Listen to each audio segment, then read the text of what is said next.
देवघर स्थित बाबा बैद्यनाथ धाम एक प्रसिद्ध शक्तिपीठ होने के कारण नवरात्र के अवसर पर यहां शक्ति पूजा का विशेष महत्व है। बसंती नवरात्र के अवसर पर मुख्य मंदिर परिसर स्थित मां दुर्गा के मंदिर में कलश स्थापना या मूर्ति स्थापना नहीं होती है, लेकिन यहां के पुरोहितों द्वारा दुर्गा सप्तशती का पाठ अवश्य किया जाता है। परंपरा के अनुसार बसंती नवरात्र के अवसर पर मंदिर परिसर स्थित मां पार्वती, मां काली और मां संध्या मंदिर में 9 दिनों तक अखंड दीप प्रज्वलित की जाती है और पूजा अर्चना की जाती है। मान्यता है कि नवरात्र के अवसर पर यहां शिव और शक्ति दोनों का विशेष वरदान प्राप्त होता है। जानकारों के अनुसार जिस जगह पर माता सती का हृदय गिरा था, उसी जगह पर पवित्र ज्योतिर्लिंग की स्थापना की गई है। इसी वजह से यह मान्यता है कि नवरात्र के अवसर पर बाबा का जलाभिषेक से शिव और शक्ति दोनों की एक साथ पूजा अर्चना का फल प्राप्त होता है। इस अवसर पर बड़ी संख्या में श्रद्धालु पवित्र द्वादश ज्योतिर्लिंग का जलाभिषेक करने के साथ मां की उपासना के लिए बाबा धाम पहुंचते हैं। जानकार के अनुसार इस बार शनिवार को कलश स्थापना है, इसलिए इसके राजा शनि होंगे और मंत्री के रूप में बृहस्पतिवार राजा शनि होने के कारण भारत देश इस वर्ष ताकतवर के रूप में विश्व पटल पर अपनी पहचान स्थापित करेगा। देश के अंदर महंगाई के साथ सरकार और जनता के बीच कुछ मनमुटाव रहेगा। इस वर्ष पेट्रोलियम पदार्थों में प्लास्टिक, लोहा एवं धरती के नीचे से निकलने वाली वस्तु महंगी होंगी। इस वर्ष बारिश के साथ साथ उपज अच्छी होने की बात जानकार बता रहे हैं। कुल मिलाकर देश के अंदर हल्की उथल पुथल बनी रहेगी, लेकिन वर्ष अच्छा गुजरेगा। क्या खासियत है यहाँ की नवरात्र पूजा करते हैं? किस प्रकार से, किस विधि विधान से पूजा होती है? यहाँ जो भी पूजा होती है हमारे यहाँ तांत्रिक विधि से होती है। माँ दुर्गा का यह दिन है चैत्र नवरात्र बसंतकालीन।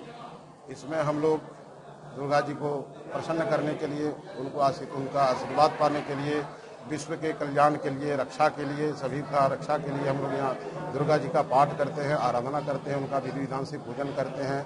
और माँ संध्या मंदिर कार्यालय के तरफ से, स्टेट के तरफ से माँ संध्या मंदिर में, माँ पार्वती मंदिर में, माँ काली मंदिर में अखंड दीप जलाया जाता है, जो कि 9 दिन तक चलता है, दिन रात।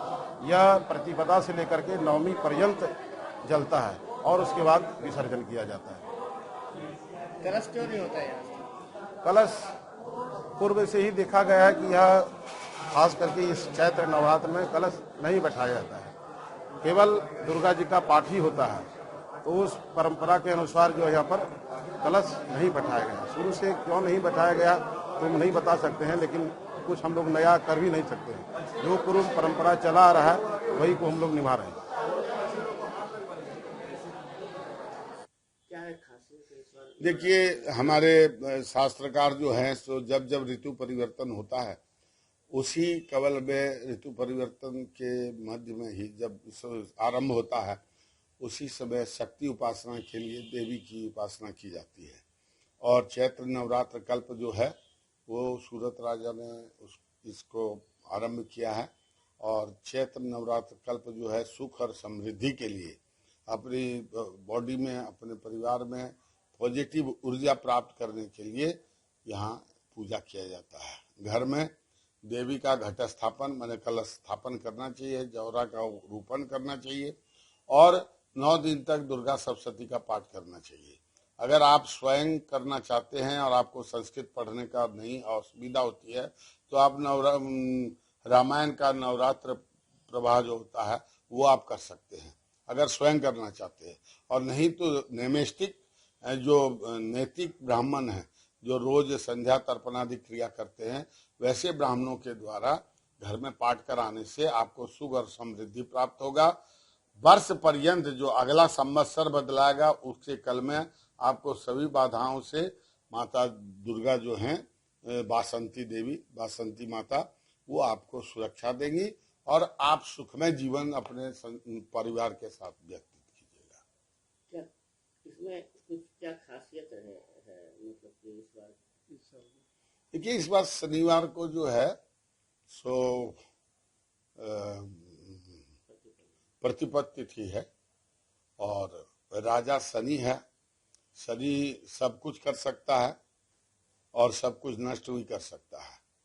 तो यह शनिवार पड़ा है, तो राजा शनि होने के चलते हम समझते हैं कि ज्योतिषकार के अनुसार इस बार एक अच्छा संबल और ताकतवर वर्ष के रूप में भारतवर्ष उभरेगा और इससे कोई भी लोग टकराने की हिम्मत नहीं करेगा। लेकिन मंत्री जो है वो बृहस्पति है, तो शनि और बृहस्पति में बहुत अच्छा जोग नहीं बैठता है। फिर भी कभी कभी जो जनता होता है वो मंत्री होता है और जो राजा होता है वो शनि है। राजा होता है वो जो प्रधान होते हैं, शासक जो होते हैं वो राजा होते हैं।